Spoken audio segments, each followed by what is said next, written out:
He already had his deals when he got here. Have we heard of a comedian that came to LA and in his first year in LA, he had his own sitcom on network television and had his own movie called Soul Plane that he was leading? No, we've never heard of that before that person or since that person. What do you think a plant is? I have time to fact check everything he said because the world of Katt Williams is a fictional world. After all those shady things Kevin Hart said on The Breakfast Club about Katt Williams being on drugs, Katt finally said enough is enough as he just pulled out the receipts exposing Kevin as the biggest plant in the industry in his viral new interview with Shannon Sharpe. Katt held nothing back and he went off on Kevin for lying about his journey to success now. Katt dropped hints before implying that Kevin took some shady shortcuts and sacrificed his principles for fame, and Kevin then tried to paint Katt as an addict and claimed Katt was just using Hollywood as a scapegoat for his own personal failures. But Katt's now dead set on clarifying why he's so convinced that Kevin would do just about anything to grab success by the horns. In his new interview, Katt claimed Kevin lied to everyone about how he made it big in Hollywood, exposed him for doing gay roles for a check, explained what club Kevin belongs to, and so much more. So let's break it all down. That's why, you know what the #1 job of somebody that sold their soul in Hollywood is? What? Is to act like it didn't happen. They all do the same job. You've probably heard Kevin Hart bring about how he's the hardest working comedian in the game. But here's the thing, while he loves to talk up his work ethic, there are a lot of people who have dropped hints that Kevin's success isn't just about hard work and Katt Williams. He's not the one to mince words. Katt is done with throwing hints and making insinuations, and he's now directly calling out Kevin for being an industry plant. To give you some context, the first time Katt suggested Kevin might have done some shady stuff for fame was back in the early 2000s. This was when people started talking about how black male entertainers get pushed to put on a dress as some weird rite of passage before they can hit that next level of fame.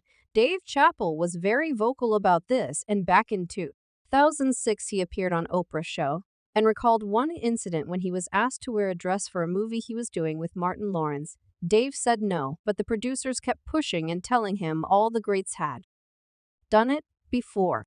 This happened to me. I'm doing a movie with Martin. Yeah. The movie's going good. So I walk in a trailer. I'm like, man, this must be the wrong trailer because there's a dress in here. They come in.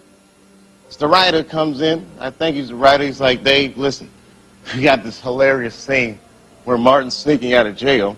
So he disguises you as a prostitute. And he put this dress on. And, what? A prostitute? No, I'm not doing that. I don't feel comfortable with that. That should have been in the discussion. What? You don't feel comfortable with it? I mean, it's a hilarious bit. All the greats have done it. But the minute it was clear, I was adamant. I'm not wearing the dress. I'm not wearing the dress. All right, fine. Think of something else. Guy comes back 10 minutes later. The whole new scene. Hot damn, how did you write the scene so fast?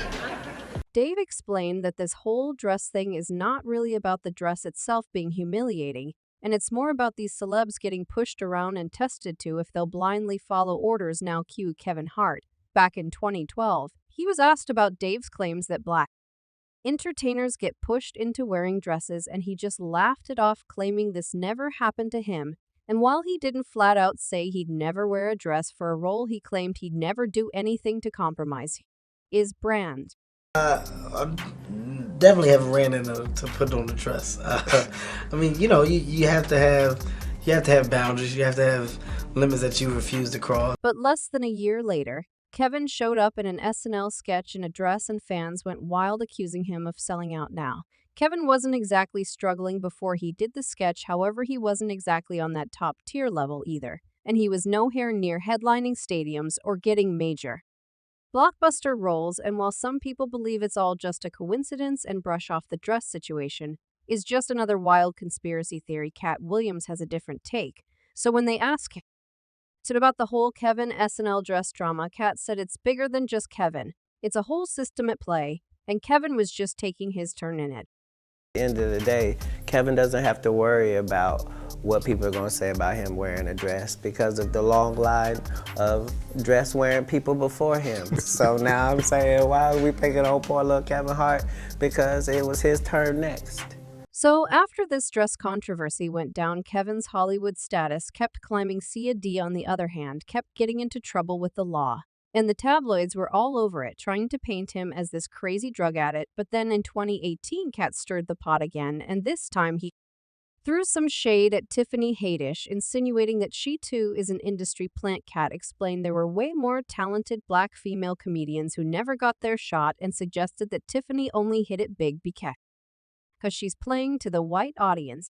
We passed 46 female black comedians that I know personally that I put on tour who have a hard time getting a chicken sandwich from Chick-fil-A after they headline 7 shows at a club for $2,500 a week. But people like real, and that's why is they that like what her. they like? They love real. Because everybody's real then. So don't trip. No. Is they so ghetto? When did that become marketable? Knock it off. They like her because she want to sleep with a white man. That's why the only thing she said was, I want to give it to Brad Pitt. But see, this is just plain wrong because Katt has a documented history of how his peers he just doesn't brag about it publicly. To give you just one example, last August actress and singer Melba Moore revealed that Katt covered the $75,000 bill for her to receive the Hollywood Walk of Fame star. However, Katt wasn't going to ignore the slander about him being an addict because he's always been firm that weed is his limit when it comes to substances. So to set things straight after Kevin's words, he